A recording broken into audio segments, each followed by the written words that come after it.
Good morning and welcome you all to the second part of this discussion on subject-verb agreement.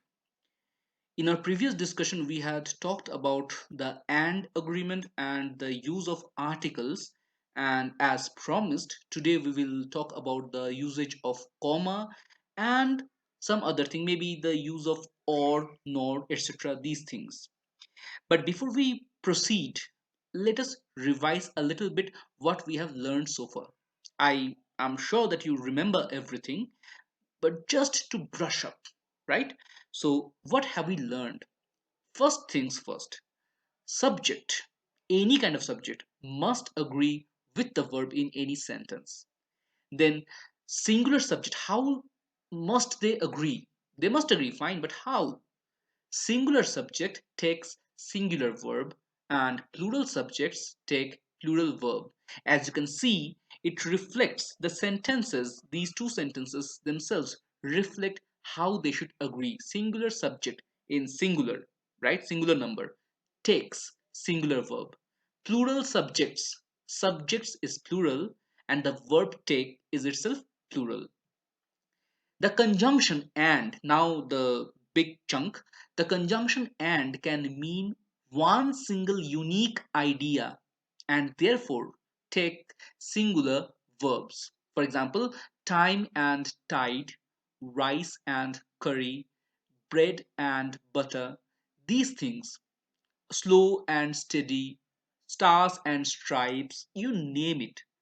Whenever you use the conjunction and to mean a single unique idea, you will always use singular verb because they represent everything in a singular fashion. But it may also mean several individuals coming together while retaining their identity and therefore take plural verbs. The individuals, they exist, they are separate, they come together but they maintain their separate identity, as in boy and girl, men and women, Ram and Rahim. They will always take plural verbs. Articles and determiners, the next thing that we learned in our last discussion, articles and determiners used only once before multiple subjects refer to a singular individual and therefore take singular verb. For example, the poet and president. There are two nouns, two individual, poet and president, but the article is used only once. The at the beginning of poet and before president, nothing. They mean a singular thing. But when we use these articles or determiners multiple times before each subject, they refer to those many number of individuals and therefore come out as plural. For example, the poet and the president, two different individuals, and the verb will be have. The poet and the president have arrived because we are talking about two different persons. Now let us move forward with today's discussion. The comatose agreement, or rather the comma. Phrases in a sentence separated by comma, let's first talk about the rule. Phrases in a sentence separated by comma mustn't be considered for verb agreement. Basically, you can find sentences where you begin, then you put a comma, then you put some phrase, some words are there, then you put another comma and you continue. The point is, whatever you put between the commas, right, you will not consider it. Forget it that it exists. Don't think about it. Shut your eyes. All you need to focus is the subject, singular, plural, number, person, whatever, of the first subject before the beginning of your comma, right? Whatever is there, consider that. In all such cases, the number of the primary subject must be taken into consideration. Remember that the primary subject we are talking about, the first subject, whatever comes after, forget it. So, for example, this will be clear if we look at the examples. Raghav, as well as his parents, is going to the annual day celebrations. So you see, Raghav is the primary subject. Then comes as well as his parents, separated by the commas. And parents, as you can see, is plural. But remember, forget about this as well as his parents section. This is between commas, forget about it. Raghav is the word you should focus on, and it is third person singular. Therefore, is going to the annual day celebrations. Let's have another one. The boy, as well as his brothers, is in the basketball team. Again, forget about as well as his brothers. They are, it is this phrase is between the commas. Forget about it. Look at the primary subject. The boy, singular, therefore is in the basketball team. Next, Ravina, including her neighbors, has filed a noise complaint against the new tenants. Yes, you have rightly guessed, you know this, that we will only consider Ravina. We will not look at including her neighbors. This is the phrase, and yes, you are again correct. Separated by commas. So forget about it. Look at Ravina, third person singular noun, therefore has filed. Let's now reverse it. The Cherokee Tigers and Ghost Mountains with Blue Poison stand a fair chance to win the competition. As you can understand that we are taking names of teams. It can be as well Kolkata Knight Riders, RCB or Mumbai Indians or any other team. But the point which you should focus is that the Cherokee Tigers and Ghost Mountains, we are talking about two teams. So basically, the primary subject is plural. The Cherokee Tigers and Ghost Mountains, plural. With Blue Poison, another team, but in singular. We will not consider this, we will only consider the plural primary subject and therefore a plural verb stand. Similarly, if we talk about the gamblers, together with the mob boss singular, but gamblers plural, and yes, we will focus on the primary subject, that is the gamblers, the subject which comes first, and therefore plural verb spend the Saturday evening in the CD restaurant. So the gamblers spend the Saturday evening in the CD restaurant. Basically, the idea is in such cases with phrases separated by comma, if you remove them, the sentences still make sense. Raghav is going to the annual day celebrations. The boy is in the basketball team. Ravina has filed a noise complaint against the new tenants. But if we remove the first part, the next part doesn't make any sense. With Blue Poison, stand a fair chance to win the competition. What is that? What is the meaning? What with Blue Poison? Together with the mob boss spend the Saturday evening, whatever. What together with the mob boss? Who are we talking about? They don't make any sense. But the gamblers spend the Saturday evening in the city restaurant. Right, we get it. We don't need to know about the middle part. So that is the agreement we are talking about. Now let's move on to the next part. The question of option to be or not to be. Let's have some image. We can have this awesome, I think, Justice League kind of a thing, Batman versus Superman, and by the look of it, neither Batman nor Superman survives the battle. See, Batman singular, Superman singular, nor is there. We are using singular verb survives. Nor is there, singular verb survives. Let's have another image. Either Iron Man or Captain America is enough to save the world. Iron Man or Captain America. So or is there. And Iron Man singular, Captain America singular. We are using singular verb is. Now I'm very sure that you are thinking why I'm talking about nor, why I'm talking about or, and I'm not considering either or neither.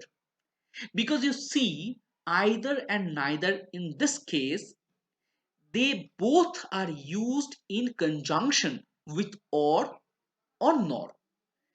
Therefore, I am considering on the primary part, nor, or. That is the primary part. Why? Because neither and either, they also can come separately. They comes separately. But this case, these two cases that we have in front of us, nor, or, they are our focus. And we will talk about what should we do when they are there. Let's see. Let's have a chart. First subject, second subject.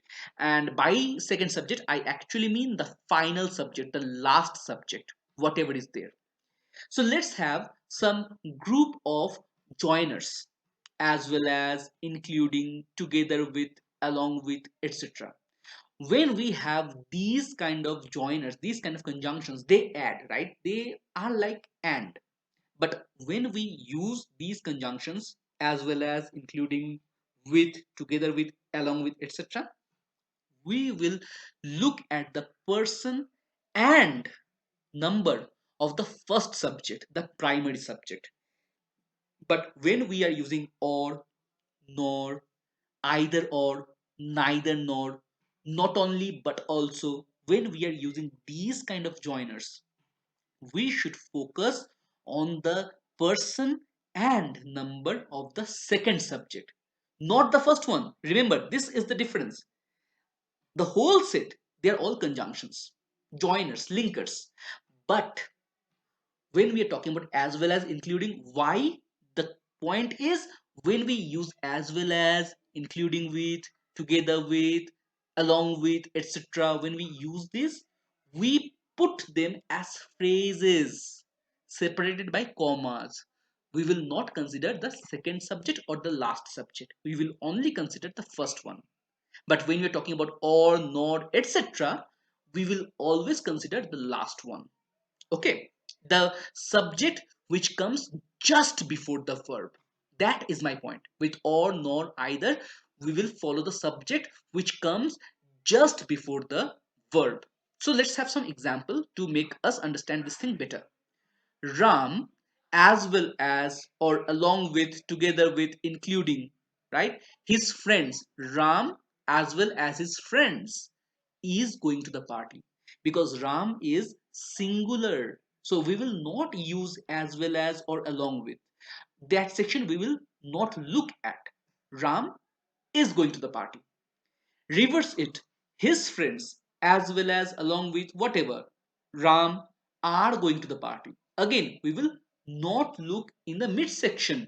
His friends, first subject, plural. His friends are going to the party. Done. But when we are using or not, what are we doing? Either Ram or his friends, right? Either Ram or his friends are going to the party. So his friends, that is the second one, right? Just before the verb. So we are using are. Either his friends or Ram is going to the party. So before the verb, the final subject Ram is singular. Therefore, we are using is. Not only Ram, but also his friends. The remember, the last subject before the verb is his friends, plural. Therefore, we are using are. Similarly, not only his friends, but also Ram is going to the party. Again, Ram is singular. So in each case, what you have in front of you, we are paying attention only to the second subject or the last subject just before the verb.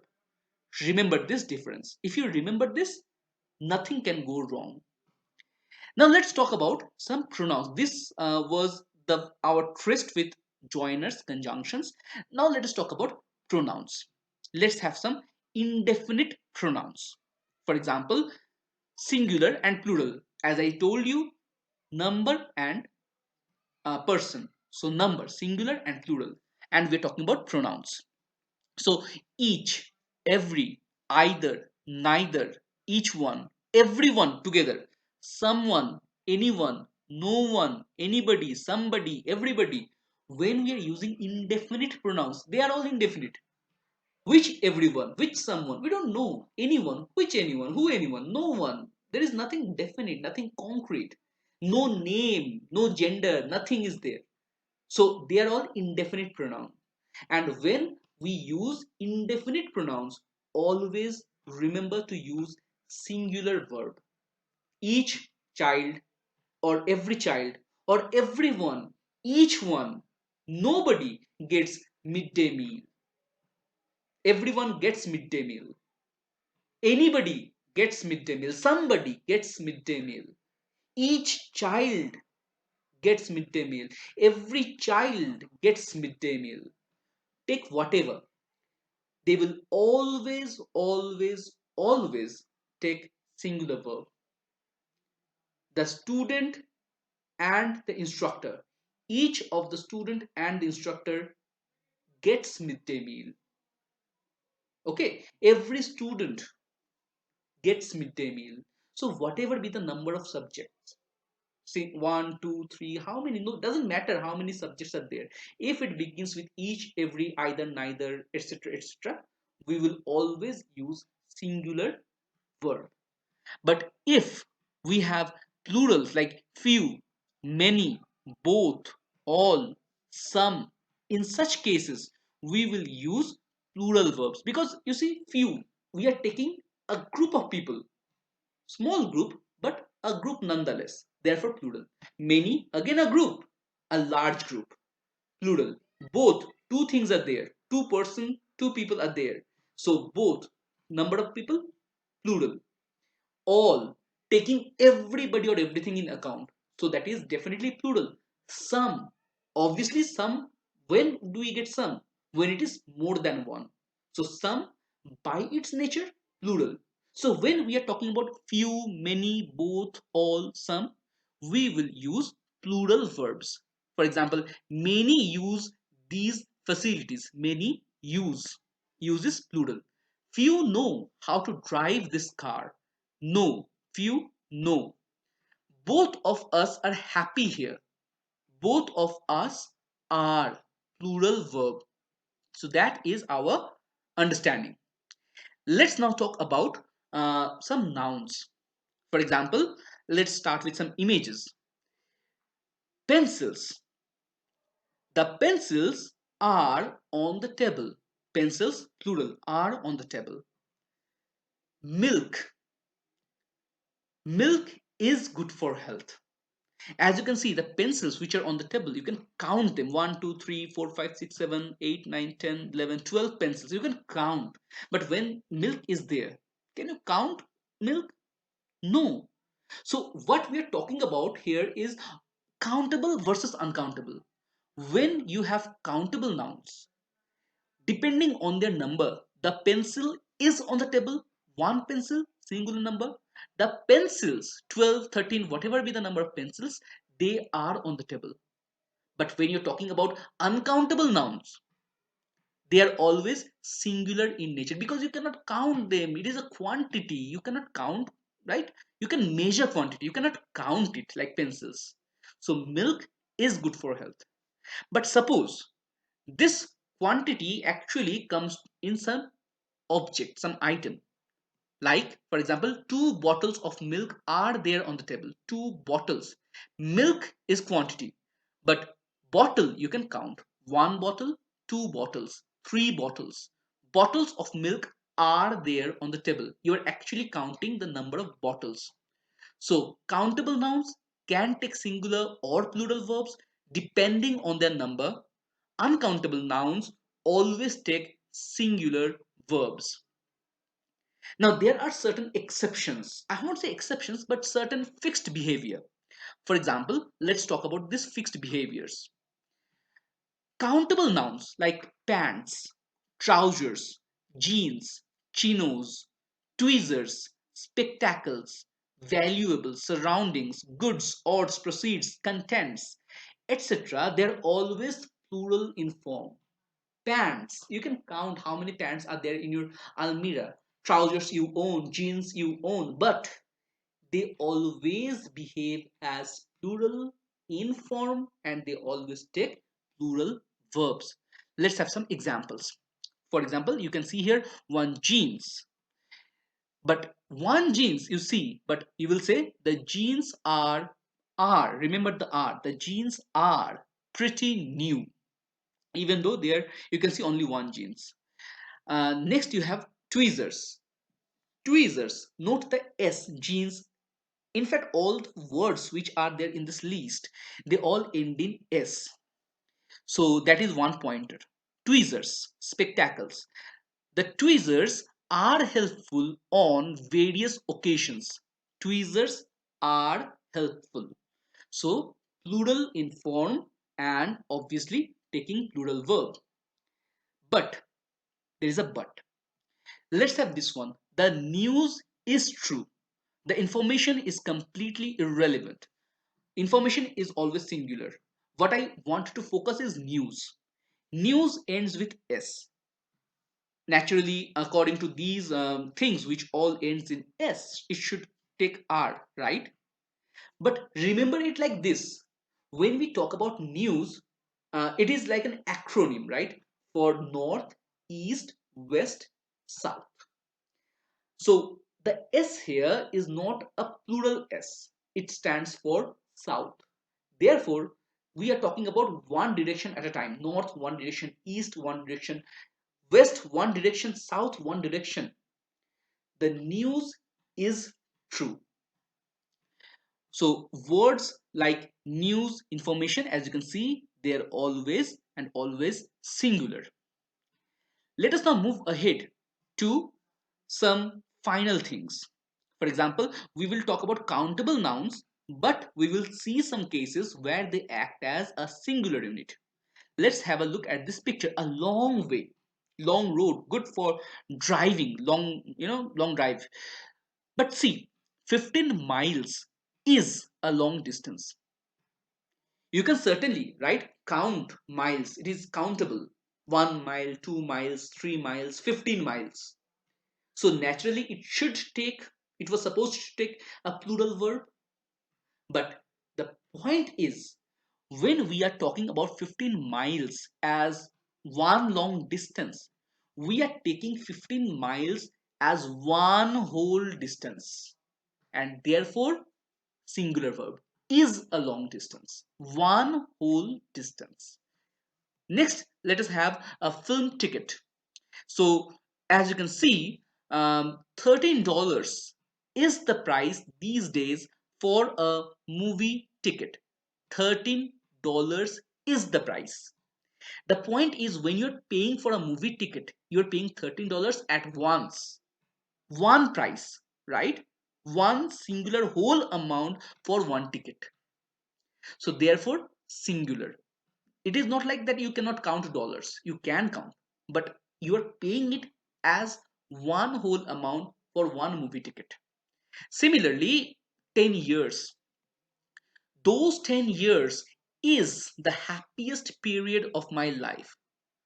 So I'm counting those 10 years as one whole unit, one whole segment of my life, the happiest period, one happiest period, those 10 years, and therefore the verb becomes singular, is. Let us now come to the collective part now.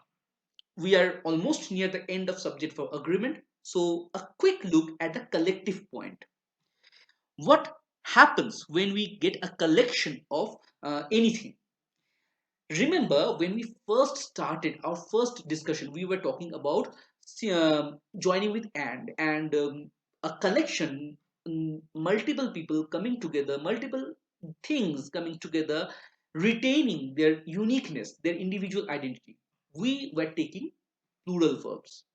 But suppose these objects, these subjects, plural subjects, they act as one collection, one team, for example, one bouquet, for example, one bevy, for example, one collection. What do we do? Let's see. As you can see, we have one team, right? They're playing. The team is having a good run this year. The team, we are talking about one team, not many teams, right? So one team, maybe 11 player, maybe 12 player, maybe 10 player, whatever, 4A side, 5A side, whatever be the team, one team is having. On the other hand, If we talk about this particular, you can see there are two teams on the ground. So we can say both the teams are on the field. There are two teams. We are talking about two different teams, two different collections. We are taking plural. So both the teams are on the field. So the point is, when something come together and behave as one collection, we will use singular verb. But when multiple of the same collection are there, we will be using plural verb. Team, teams. One last thing before we sign off, that is the rules. When collective nouns work as a single unit, they take singular verb. Remember this, collective nouns, many are there, but work as a single unit. Similarly, when collective nouns indicate a division or various collections, they take plural verb. They act as several groups, right? In the same collection, there can be multiple groups. It will be clear with the examples. Let's have some example. First one, the jury agrees with the verdict. Whatever the verdict is given, to be hanged, to be let loose, whatever date, the jury, all the members, they agree. There is no disagreement. They are all together in it. But if they disagree, maybe five are saying yes, the rest are saying no, perhaps. So what is happening? There is collection is one collection, but they are divided in their opinion. So there are two groups within the same collection, and therefore we are using plural verb. The jury are divided in their opinion. So this is what we have learned today with this discussion, and with this our discussion on subject verb agreement comes to an end. We have basically discussed some basic rules, not very advanced ones, and yet they will go a long way to help us correct our sentences. If you know how this agreement work, right? If you know how this agreement works, you will never make any mistake. On the other hand, you will be able to quickly point out the errors in error correction, editing a sentence, because these things are hot favorite with the paper setters.